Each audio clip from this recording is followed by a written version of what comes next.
Mother, forgive me. This is the path I chose to help people. Forgive me, Mother. By God, I only took this path to help people. Oh Lord, forgive me. These were the final words of Rifat Dwan, a young Palestinian paramedic in Gaza. He spoke them while bleeding to death in the back of a clearly marked ambulance encircled by Israeli soldiers under the cold night sky of Rafah. He had gone out that night with his crew to save the wounded.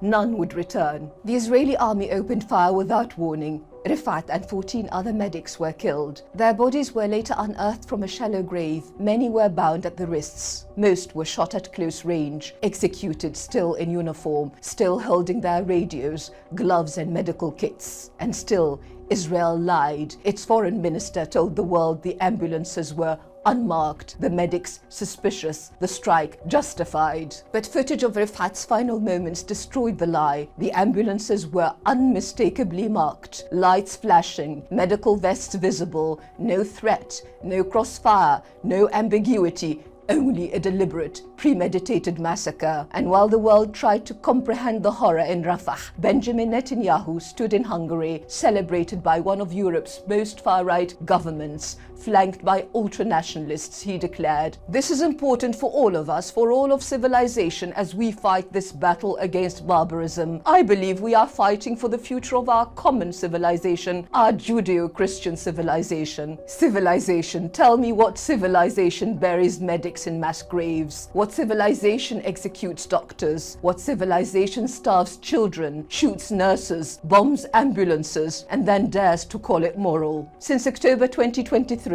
over 1,057 medical workers have been killed, 34 from the Palestinian Red Crescent alone, more than 400 humanitarian workers, over 280 UN staff, hospitals destroyed, doctors tortured, nurses shot in the middle of surgeries, and still they kept trying to save lives, even knowing it could cost them their own. Remember Hind Rajab, 6 years old? She survived the bombing that killed her entire family, trapped in a car, terrified. She called for help. A team of medics rushed to her. They never came back. Hours later, her tiny body was found, riddled with bullets. The medics executed beside her. In Gaza, there are no red lines left. Not for children, not for the wounded, not even for those trying to heal. Palestinian medics say their uniforms no longer protect them. They mark them for death. The red crescent vest, the white coat, the scrubs, once symbols of mercy, now make you a target. One nurse refused to abandon his patient during surgery, even as soldiers stormed the hospital. They shot him in the knee, crushed the bone, dragged him away, tortured him, blinded him, then dumped him by the roadside like trash. Dr. Adnan al-Bursh, Gaza's top orthopedic surgeon, was taken from Ashifa hospital to a military site, a place human rights groups call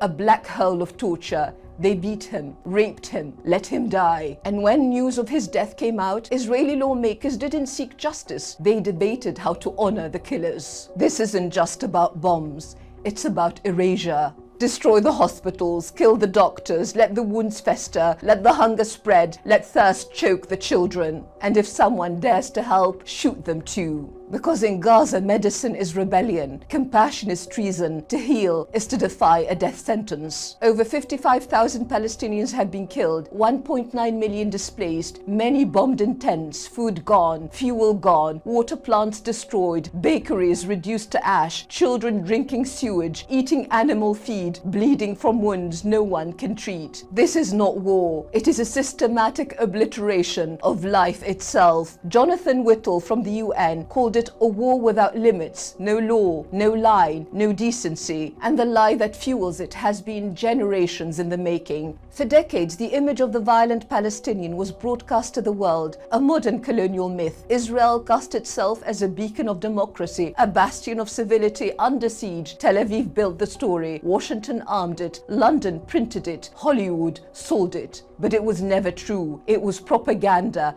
polished, rehearsed, weaponized. In Gaza, the illusion has collapsed. The mask has fallen. The narrative has shattered. Even inside Israel, the truth is cracking through. true. Historian Omar Bartov visited in 2024. He spoke to young soldiers just back from Gaza. They were angry. They wanted more blood. He warned them. This is how it began in 1930s Nazi Germany. A generation raised on humiliation and vengeance. He later wrote, "It is no longer possible to deny Israel is committing war crimes, crimes against humanity and genocide." Another historian, Tom Segev, said, "Maybe the whole Zionist project was a mistake. It doesn't protect Jews. It's safer for Jews to live outside of Israel." This isn't accidental. It isn't a tragic mistake. It is policy. An Israeli commander was filmed ordering his soldiers to shoot anyone they see, child or adult, nurse or patient, kill without hesitation, he said. At the same time, Israel's Supreme Court, supposedly a liberal institution, unanimously upheld the blockade. Not one judge objected. Not one questioned the starvation of 2 million people, half of them children. This isn't just Netanyahu, not just his fascist ministers, not just rogue commanders.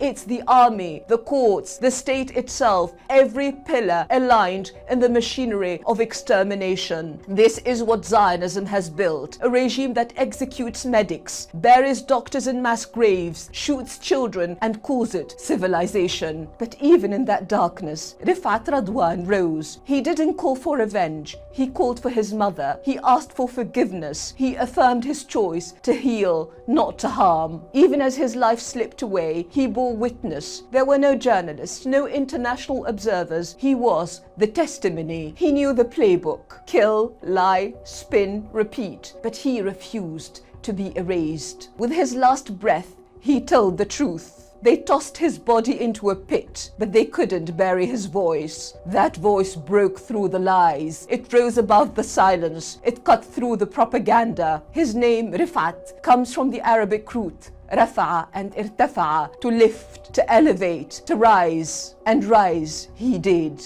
He rose from the blood-soaked floor of that ambulance. He rose from the shallow grave they threw him into. He rose above the bullets, above the silence, above the lie. They killed the medic, but not the witness. They buried the body, but not the truth. He became more than a man, more than a name. He became proof that even mercy is now a crime, that to heal in Gaza is to be marked for death. Proof that genocide doesn't hide, it declares itself. And to the world that watched, that weighed lives like numbers, that whispered neutrality in the face of massacre, Rifat leaves no room for excuses. He is the voice that pierces the silence, the evidence that cannot be erased, the memory that cannot be buried. And he says, "You saw me, you heard me, you knew. So don't say history will judge. You are history, and your silence is its verdict."